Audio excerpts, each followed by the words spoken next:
નમસ્કાર TV9 માં આપનું સ્વાગત છે। હું છું આપની સાથે હિરલ મહેતા। તમને એ ઘટના તો યાદ જ હશે કે એક શાળામાં બાળકોએ પોતાના જ હાથ પર કાપા માર્યા હતા। એક સાથે 40 વિદ્યાર્થીઓએ આવું કર્યું હતું અને હવે વધુ એક ઘટના સામે આવી છે બનાસકાંઠાના ડીસામાંથી। અમરેલીના મુંજિયાસર બાદ બનાસકાંઠાના ડીસામાં પણ ચિંતાજનક ઘટના સામે આવી છે। રાજપુર પ્રાથમિક શાળાના વિદ્યાર્થીઓના હાથ પર કાપા જોવા મળ્યા। આ સમગ્ર મામલે એક પરિવાર દ્વારા જિલ્લા શિક્ષણ વિભાગને જાણ કરાઈ છે। જિલ્લા શિક્ષણાધિકારીની સૂચનાથી સમગ્ર મામલે તપાસનો ધમધમાટ શરૂ કરી દેવાયો છે। શિક્ષણ વિભાગ અને બાળ સુરક્ષા વિભાગ દ્વારા બાળકોનું કાઉન્સેલિંગ કરાયું। વિદ્યાર્થીઓએ રમતમાં શરત પર કાપા માર્યા હોવાનું ડીપીઓએ નિવેદન આપ્યું છે। તો મોબાઈલ ઓનલાઈન ગેમ હિંસક પ્રવૃત્તિથી દૂર રહેવા બાળકોને સમજાવવામાં આવ્યા। ઓનલાઈન ગેમિંગના ચક્કરમાં તો આ ઘટના નથી બનીને તે મુદ્દે પણ તપાસ કરવામાં આવી રહી છે। ઓનલાઈન ગેમિંગની આશંકાએ ડીસા રૂરલ પોલીસ પણ તપાસમાં જોડાઈ છે। સંવાદદાતા અતુલ જોડાયા છે। અતુલ, જણાવશો કે હવે બીજી જ એવી ઘટના ડીસામાંથી પણ સામે આવી છે। વિદ્યાર્થીઓના હાથ પર કાપા જોવા મળ્યા। ચોક્કસ અમરેલી બાદ બીજી જે બનાસકાંઠામાં ઘટના સામે આવી છે કે જે ડીસાની રાજપુર પ્રાથમિક શાળાના જે 5 થી 6 જેટલા વિદ્યાર્થીઓ છે તેમની હાથ પર કાપા જોવા મળ્યા હતા। જો કે આ વિદ્યાર્થી ઘરે ગયો હતો ને ત્યારબાદ તેના વાલીએ છે એ શાળામાં આ પ્રકારની ફરિયાદ કરી હતી અને તે બાદ જિલ્લા શિક્ષણ અધિકારીએ આજે હાથ પર કાપાને લઈને તપાસના આદેશ આપ્યા હતા। જો કે તેમાં બાળ સુરક્ષા વિભાગ અને શિક્ષણ વિભાગ જોડાયું હતું, વિદ્યાર્થીઓને કાઉન્સેલિંગ કર્યું હતું અને આ ઘટના ખરેખર ચિંતાજનક છે, જેને લઈને ઓનલાઈન ગેમિંગ અથવા તો આવા પ્રકારની જે ગેમો છે તેનીથી દૂર રહેવાના સૂચનો પણ કર્યા હતા। પરંતુ જે પ્રકારે અત્યારે ચિંતાનો વિષય એ છે કે જો ઓનલાઈન ગેમિંગથી આ પ્રકારની ઘટના બની હોય તો એ ખૂબ જ ચિંતાજનક બાબત છે અને જેને લઈને શિક્ષણાધિકારી તો તપાસના આદેશ આપ્યા છે, પરંતુ જે બનાસકાંઠા જિલ્લા પોલીસ વડા છે તેઓએ પણ આ ઘટનાને ગંભીરતાથી લઈ અને ડીસા રૂરલ પોલીસને પણ તપાસમાં જોડી છે। જી અતુલ, આભાર। તો અમરેલીના મુંજિયાસર બાદ હવે બનાસકાંઠાના ડીસામાંથી પણ એવી જ ઘટના સામે આવી છે। રાજપુર પ્રાથમિક શાળાના વિદ્યાર્થીઓના હાથ પર કાપા જોવા મળ્યા છે। તો આ સમગ્ર મામલે એક પરિવાર દ્વારા જિલ્લા શિક્ષણ વિભાગને જાણ કરવામાં આવી। જિલ્લા શિક્ષણાધિકારીની સૂચનાથી આ સમગ્ર મામલે તપાસનો ધમધમાટ શરૂ કરવામાં આવ્યો છે। શું ઓનલાઈન ગેમિંગના કારણે આવું વિદ્યાર્થીઓ કરી રહ્યા છે કે એકબીજાને ચેલેન્જ આપવાના ચક્કરમાં વિદ્યાર્થીઓ દ્વારા પોતાના જ હાથમાં કાપા પાડવામાં આવી રહ્યા છે તે તપાસનો મુદ્દો છે। શિક્ષણ વિભાગ અને બાળ સુરક્ષા વિભાગ દ્વારા બાળકોનું કાઉન્સેલિંગ કરવામાં આવ્યું। વિદ્યાર્થીઓએ રમતમાં શરત પર કાપા માર્યા હોવાનું ડીપીઓનું નિવેદન છે। મોબાઈલ ઓનલાઈન ગેમ હિંસક પ્રવૃત્તિથી દૂર રહેવા બાળકોને સમજાવવામાં આવ્યા તેવું પણ ડીપીઓએ કહ્યું છે। ઓનલાઈન ગેમિંગના ચક્કરમાં આ ઘટના તો નથી બનીને તે મુદ્દે પણ તપાસ કરાશે। ત્યારે ઓનલાઈન ગેમિંગની આશંકાએ ડીસા રૂરલ પોલીસ પણ તપાસમાં જોડાઈ છે। વિદ્યાર્થીઓએ પોતાના જ હાથમાં કાપા માર્યા છે તેવી બીજી એક ઘટના સામે આવી છે બનાસકાંઠાના ડીસામાંથી, જે ખૂબ ચિંતાજનક છે, કારણ કે એક શાળાના વિદ્યાર્થીઓ બાદ બીજી શાળાના વિદ્યાર્થીઓમાં પણ હાથમાં કાપા જોવા મળ્યા હતા।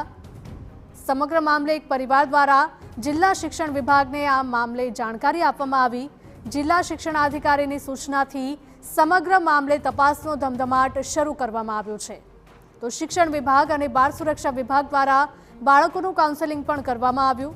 વિદ્યાર્થીઓને પૂછવામાં આવ્યું કે શા માટે તેઓએ આ પ્રકારે પોતાના જ હાથમાં કાપા માર્યા છે, તેમનું કાઉન્સેલિંગ પણ કરવામાં આવ્યું। સાથે જ વિદ્યાર્થીઓએ રમતમાં શરત પર કાપા માર્યા હોવાનું નિવેદન ડીપીઓ દ્વારા આપવામાં આવ્યું છે।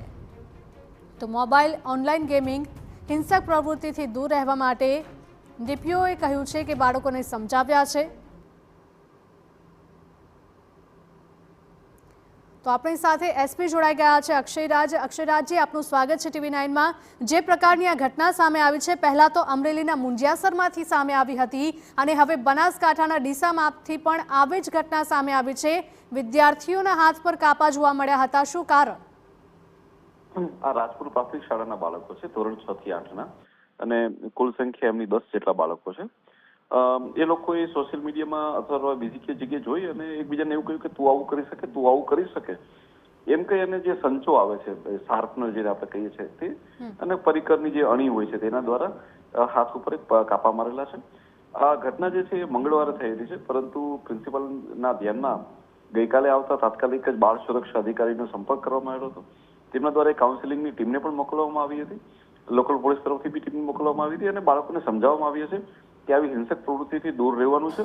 અને અમે એ બી કોર્સ જોઈ રહ્યા છે કે બીજા કયા માધ્યમો દ્વારા આ નાની ઉંમરના બાળકો શીખી રહ્યા છે, જેથી કરીને આવા દરેક બાળકની સાથે કાઉન્સેલિંગ કરીને કોઈ પણ બાળક ભવિષ્યમાં આવું ના કરે એના માટે અમારા પ્રયત્ન થઈ રહ્યા છે. બિલકુલ, સવાલ અહીંયા શાળા સામે પણ થાય છે, કારણ કે બે શાળામાંથી આવી ઘટના સામે આવી છે.